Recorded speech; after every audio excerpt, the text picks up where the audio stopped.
আমাৰ এজন আকৌ ঢিং সমষ্টিৰ বোলে বিধায়ক হয় এওঁ আকৌ ৰাজনীতিৰ বাবে নে কিহৰ বাবে নামাজ পঢ়িছে ৰাস্তা কাষত নাজানো কিন্তু তেখেতে নামাজটো পঢ়িলে কিন্তু ৰাস্তাটোহে জাম কৰিলে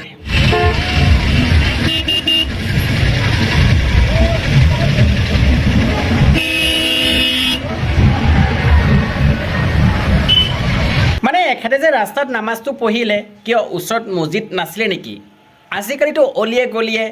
গাঁৱে চহৰে সকলোতে মছজিদ পোৱা যায় মই কিন্তু যিমানটো জানো যে নামাজ পঢ়াৰ সময়ত চিঞৰ বাখৰ হ'ব নালাগে বা আল্লাহ হওক লাগিলে ভগৱান হওক যেতিয়া আমি শ্ৰদ্ধা কৰোঁ বা স্মৰণ কৰোঁ শান্তি হ'ব লাগে কিন্তু আপুনি এনেকুৱা অশান্তিৰ মাজত নামাজ কেনেকৈ পঢ়িলে মানে গাড়ীবিলাকৰ যে হৰণ বাজি আছে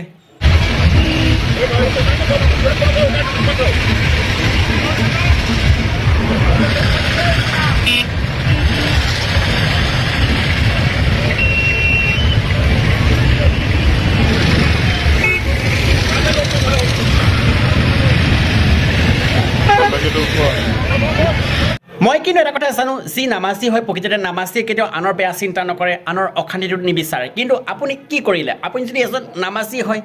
ৰাস্তাটো কিয় জাম কৰিলে ঠিক আছে মানিছোঁ নামাজ পঢ়া টাইম হৈ গৈছিলে বেছি সময় নাছিলে কাৰণ নামাজৰ এটা সময় থাকে সেই সময়ৰ ভিতৰত নামাজটো পঢ়িব লাগে আপোনাৰ যদি পঢ়িবলৈ আছিলে মুকলি পথাৰ এখন আছে আপুনি পথাৰত গৈ পঢ়িব লাগিছিলে আপুনি ৰাস্তা কাষত পঢ়ি পেলাই মানুহক কি বুজাইছে প্ৰথম কথা ডাঙৰীয়া আপুনি ৰাস্তা কাষত যে নামাজটো পঢ়িলে নামাজক লৈ পেলাই আপুনি এই যিটো ৰাজনীতি কৰিছে আপুনি নামাজী বুলি যদি ভাবিছে সেয়া ভুল কথা কাৰণ আজি আপুনি যি ৰাস্তাৰ কাষত নামাজ পঢ়ি নামাজক মানে অপমান কৰা হৈছে কাৰণ নামাজটো আমি সকলোৱে পঢ়োঁ কাৰণ ময়ো এজন মুছলিম ল'ৰা হয় কিন্তু আপুনি যিটো ৰাজনীতি আজি কৰিলে নামাজক লৈ পেলাই কিন্তু নামাজক অপমান কৰাহে হৈছে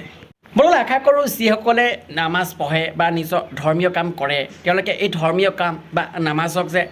ৰাজনীতি মাছলৈ লৈ নাচায় বুলি আশা থাকিল আৰু আপোনালোকে আজি ভিডিঅ' চাই যদি ভাল লাগিছিল লাইক যদি ক'লে লাইকটো কৰি দিব আৰু চেনেলটো যদি ছাবস্ক্ৰাইব কৰে ছাবস্ক্ৰাইবটো কৰিব ধুনীয়াকৈ কমেণ্ট কৰি জনাব পাৰিলে ভিডিঅ'টো শ্বেয়াৰ নকৰাকৈ নাথাকিব আৰু আজিলৈ ভিডিঅ' এৰিছোঁ জয় অসম।